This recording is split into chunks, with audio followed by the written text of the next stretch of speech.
Hi! Welcome to love talkies. Priya Sakhi episode number 28. ధీరజ్కి ఏమైందని నందిని పదే పదే అడగడంతో, ధీరజ్ సార్ ఎక్కువ రోజులు బ్రతకరు మేడం అని చెప్పాడు మురళి. ఆ మాటతో మరోసారి షాక్ అయ్యి కళ్ళ నిండుగా నీళ్లతో, అసలు ఏం జరిగింది మురళి గారు అని అడిగింది నందిని. ధీరజ్ సార్కి న్యూరో డీజనరేటివ్ రిగ్రెషన్ సిండ్రోమ్ అనే వ్యాధి వచ్చింది మేడం. దానివల్ల ఆయన నెమ్మదిగా అందరినీ మర్చిపోతారు. ఆ తర్వాత తన గురించి తనే మర్చిపోతారు. చివరికి కోమాలోకి వెళ్ళి చనిపోవచ్చు కూడా అని బాధగా చెప్పాడు మురళి. ఆ మాటలు విన్న నందినికి ఒక్కసారిగా మనసులో అగ్నిపర్వతం పేలినట్లు, తన చుట్టూ ఉన్న ప్రపంచం స్తంభించినట్లు అనిపించింది. అంతలోనే తేరుకొని, మీరేం మాట్లాడుతున్నారు మురళి గారు? ధీరజ్కి, నా ధీరజ్కి అలాంటి వ్యాధి రావడం ఏంటి? అయినా అయినా ఈ రోజుల్లో ఏ ప్రాబ్లంకైనా ట్రీట్మెంట్ ఉంది కదా, అందుకోసం నన్నెందుకు దూరం చేస్తున్నాడు? పిచ్చి పట్టిందా తనకి? పదండి, మనం వెంటనే ధీరజ్ను అబ్రాడ్ తీసుకెళ్ళి ఏదైనా మంచి డాక్టర్ దగ్గర చూపిద్దాం అంటూ గబగబా బెడ్ పై నుండి పైకి లేవబోయింది. వెంటనే మురళి ఆమెను అడ్డుకుంటూ, లేదు మేడం, ఆల్రెడీ అన్ని ప్రయత్నాలు చేశాం, కానీ ఎలాంటి ఉపయోగం లేదు. ఎక్కడో కోటికి ఒక్కరికి మాత్రమే ఈ ప్రాబ్లం వస్తుంది. ఇప్పుడిప్పుడే దీనికి మెడిసిన్ కనిపెడుతున్నారు అని చెప్పాడు మురళి. ఆ మాటతో నందినికి ఎలా రియాక్ట్ అవ్వాలో అర్థం కాక నిస్సహాయంగా చూసింది. ఆమె గుండెని ఎవరో మెలిపెడుతున్నట్లు లోపలే తెలియని నొప్పిని అనుభవిస్తోంది. ఈ విషయం తెలిస్తే మీరు బాధపడతారు మేడం. సార్ను వదిలిపెట్టరు. అలా అని సార్ మిమ్మల్ని దగ్గరకు చేరనిస్తే మీ లైఫ్ అక్కడే ఆగిపోతుంది. అందుకే సార్ మిమ్మల్ని దూరం పెట్టారు మేడం. అంతే తప్ప మీపై సార్కి ఏ కోపం లేదు. ఇంకా చెప్పాలంటే మిమ్మల్ని ప్రాణం కన్నా ఎక్కువగా ప్రేమిస్తున్నారు. అందుకే మీకే తెలియకుండా మిమ్మల్ని అనుక్షణం కాపాడుతూ ఉంటారు అని చెప్పాడు మురళి. ఆ మాటలు విన్న నందిని ఒక్కసారిగా గట్టిగా ఏడుస్తూ తన 2 చేతుల్లో ముఖాన్ని దాచుకుంది. ప్లీజ్ మేడం, ఏడవకండి. ధీరజ్ సార్ ఆలోచనంతా మీ గురించే. మీరు ఇలా ఏడుస్తారని మీకు ఇంతవరకు ఈ విషయం చెప్పలేదు. అసలు ఇప్పుడు మీకు ఈ విషయం తెలిసిందని సార్కి తెలిస్తే ఆయన మిమ్మల్ని ఈ మాత్రం కూడా ఫేస్ చేయలేరు. సో సార్కి మీకు నిజం తెలిసిన విషయం తెలియకుండా ఉంటేనే మంచిది. సార్ బ్రతికే ఈ కొద్ది రోజులైనా ఆయన్ను ప్రశాంతంగా ఉండనివ్వండి అని చెప్పి అక్కడి నుండి వెళ్ళిపోయాడు మురళి. అదంతా విని ఇన్ని రోజులు ధీరజ్ను అపార్థం చేసుకుని తిట్టుకున్నందుకు గిల్టీగా ఫీల్ అయ్యారు ఆకాష్, సవిత. ఏడుస్తున్న నందినిని ఎలా కంట్రోల్ చేయాలో వాళ్లకు అర్థం కావడం లేదు.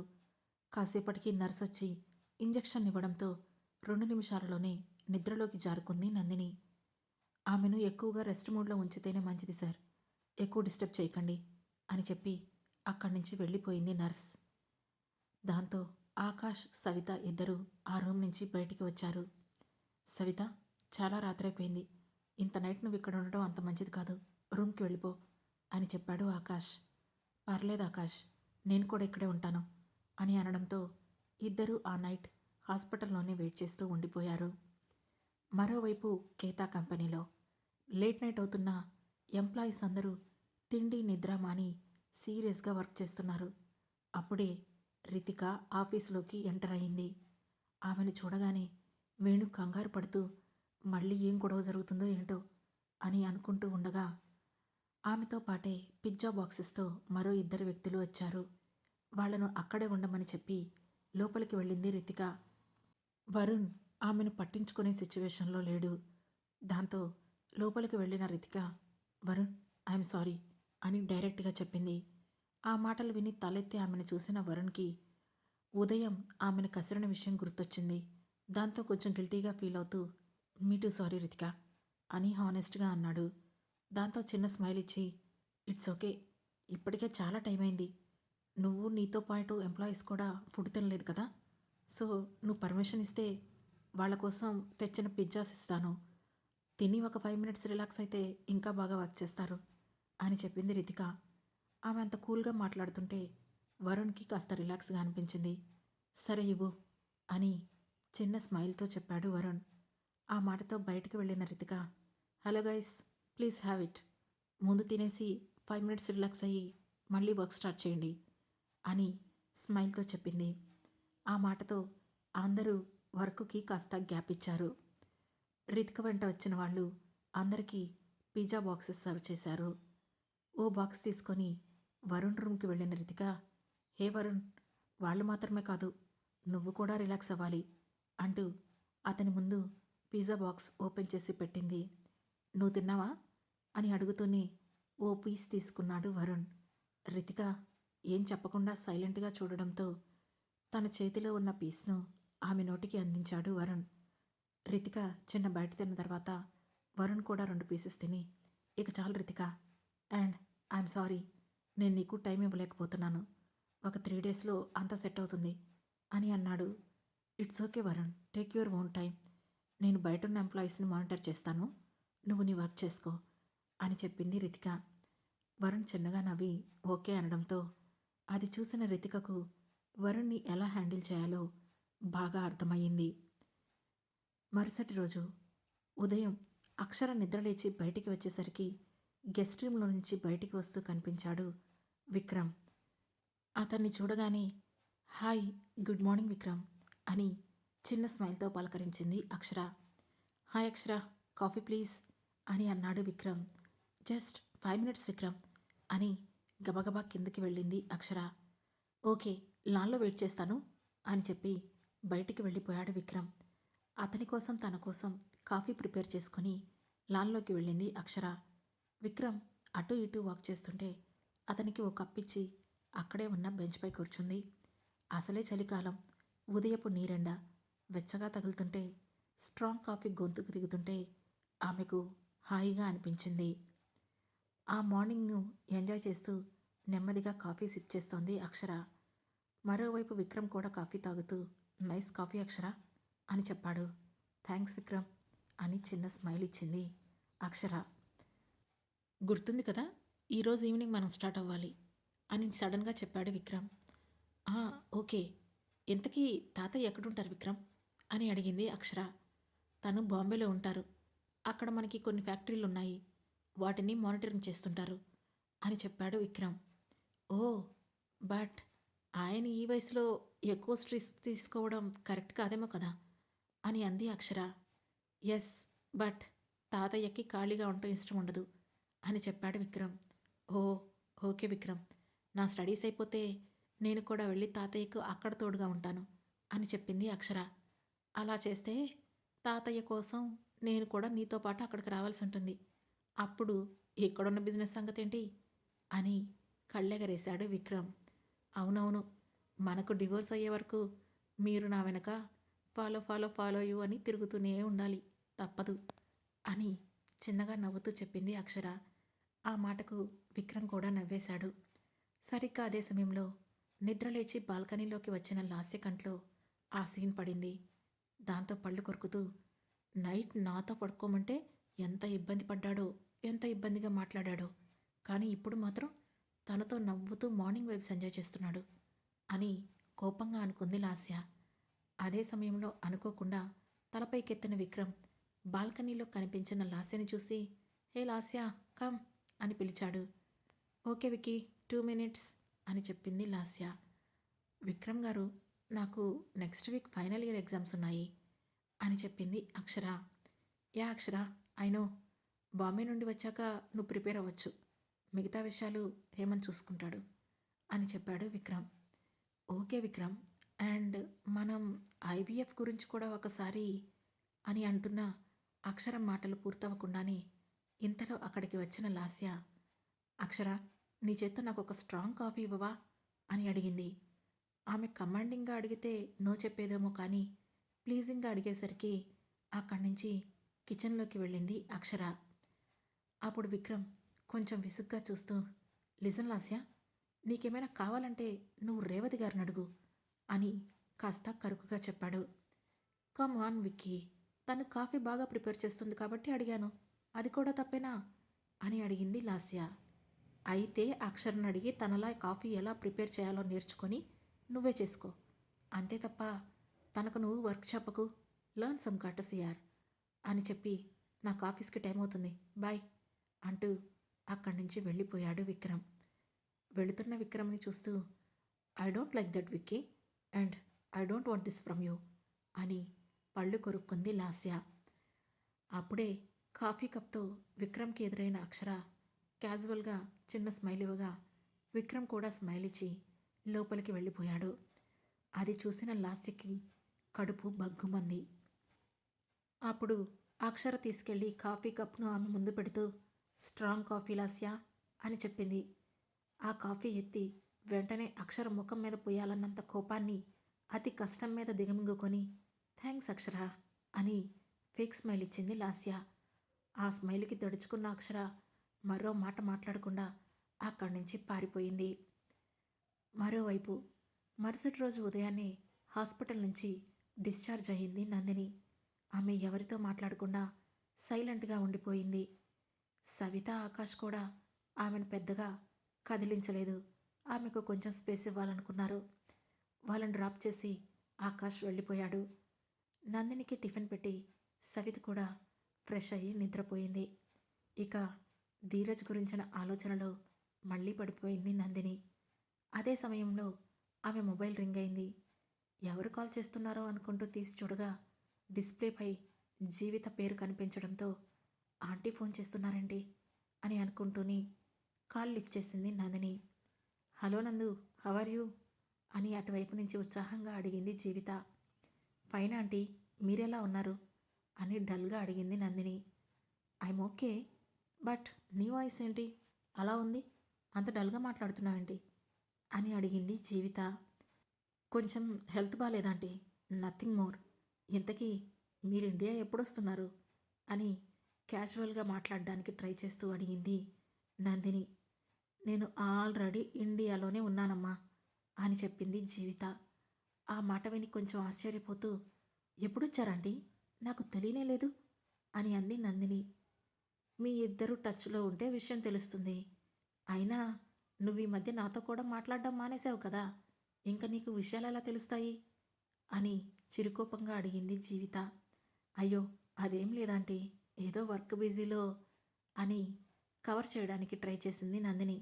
సరే సరే, నో ప్రాబ్లం. ఇప్పుడు ఎలాగూ నేను ఇండియా వచ్చేసాను కదా, నువ్వు ఇంటికి వచ్చేసే, నీతో కొంచెం మాట్లాడాలి అని చెప్పింది జీవిత. ఇంటికా అని డౌట్గా సాగతీసింది నందిని. అదేంటి అంత దీర్ఘం తీసావు, ఈ ఇల్లు నీకేమైనా కొత్త, అలవాటైంది కదా అని సింపుల్గా అంది జీవిత. హా అవునంటీ, కానీ అంటూ సగంలోనే ఆగిపోయింది నందిని. అసలు మీ ఇద్దరి మధ్య ఇంత గ్యాప్ ఎందుకు వచ్చింది నందు? ఏదైనా ఉంటే పెద్దవాళ్ళం మాతో చెప్పాలి కదా, ఇలా బ్రేకప్ చెప్పేసుకుంటే ఎలా అని అడిగింది జీవిత.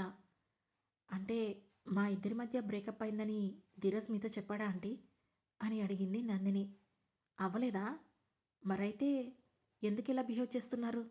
ముందు నువ్వు ఇంటికి రా, నేను నీకోసం వెయిట్ చేస్తూ ఉంటాను, మిగతా విషయాలు తర్వాత మాట్లాడుకుందాం అని చెప్పింది జీవిత.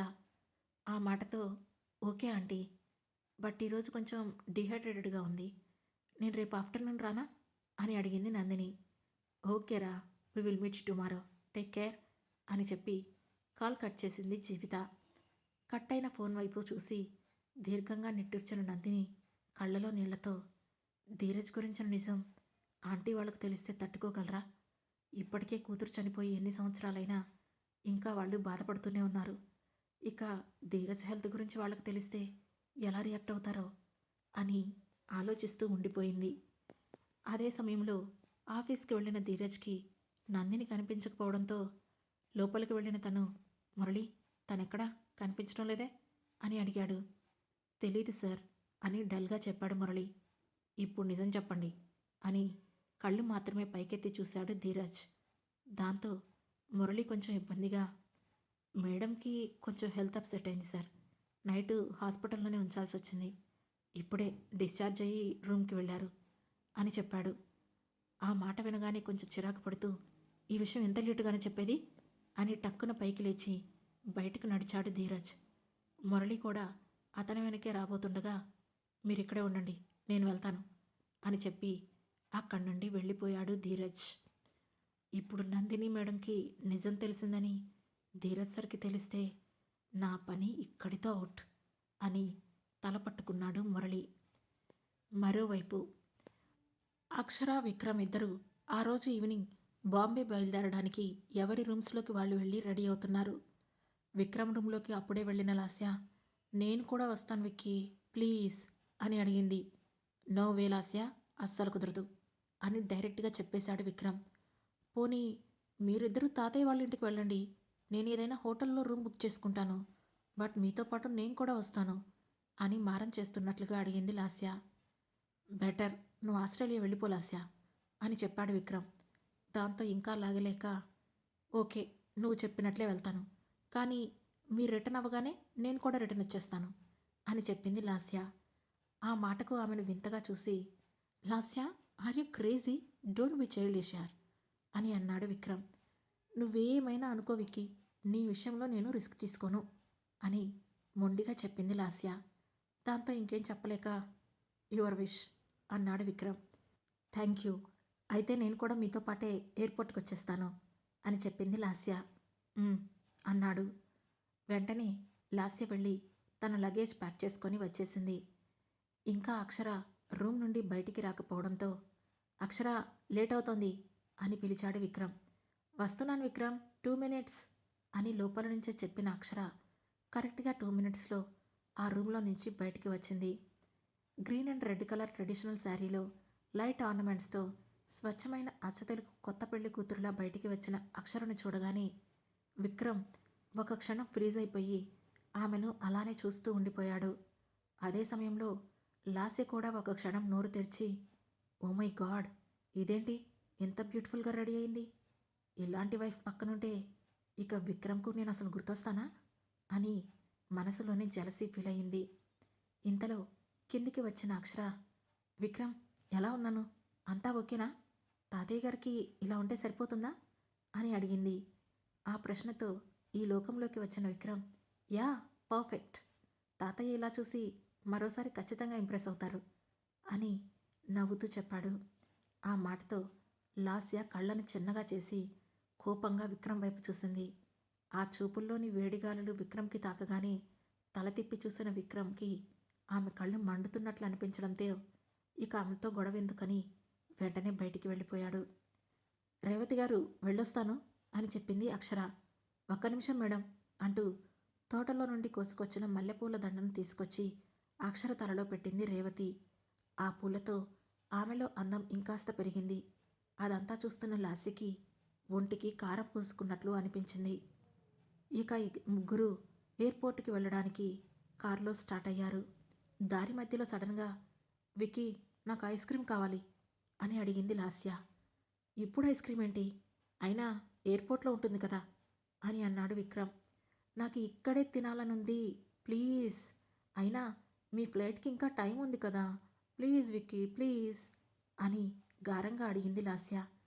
దాంతో కారును ఐస్ క్రీమ్ పార్లర్ దగ్గర ఆపు అని డ్రైవర్తో చెప్పాడు విక్రమ్.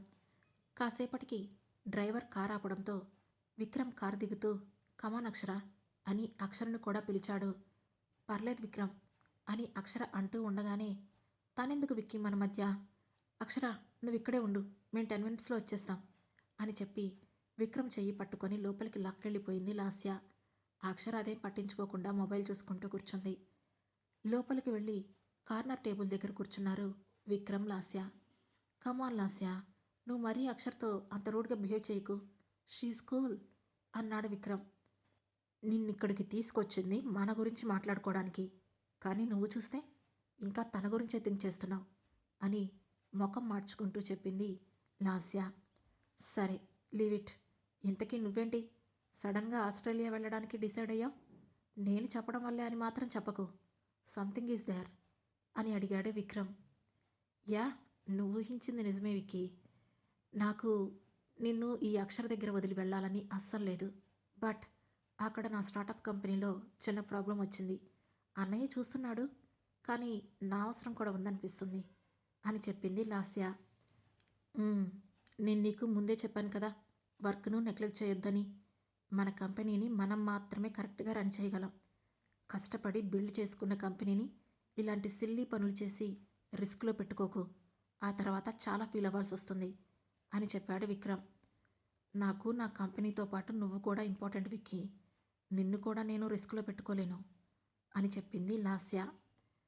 ఆ మాటకు కొంచెం విసుగ్గా, కమాన్ లాస్య అని అంటూ ఉండగానే విక్రమ్ చూపు రోడ్డు మీద దూరంగా వస్తున్న లారీ మీద పడింది. ఆ లారీ రోడ్డుపై పార్క్ చేసి ఉన్న విక్రమ్ కారు ఉన్న డైరెక్షన్లోనే ర్యాష్గా హై స్పీడ్తో దూసుకొని వస్తుంది. అది చూసిన విక్రమ్ వెంటనే తన చైర్లో నుండి లేచి హడావుడిగా బయటకు పరిగెత్తుకుంటూ వస్తూ ఉండగానే ఆ లారీ విక్రమ్ కార్ని డాష్ ఇచ్చి నెట్టుకుంటూ వెళ్ళిపోయింది. చూస్తూ ఉండగానే కారులో మంటలు చెలరేగి ఆ కార్ బ్లాస్ట్ అయ్యి 20 అడుగుల ఎత్తున ఎగిరిపడింది. ఆ తరువాత ఏం జరగబోతుంది తెలుసుకోవాలంటే వెంటనే మన లవ్ టాకీస్ ఛానల్ను సబ్స్క్రైబ్ చేసుకొని ప్రియసఖి సిరీస్లోని నెక్స్ట్ ఎపిసోడ్ను వినండి. మా ఈ కథ మీకు నచ్చినట్లయితే లైక్ చేసి, షేర్ చేసి, కమెంట్ చేసి, హై పాయింట్స్ కూడా ఇచ్చి మమ్మల్ని సపోర్ట్ చేయండి.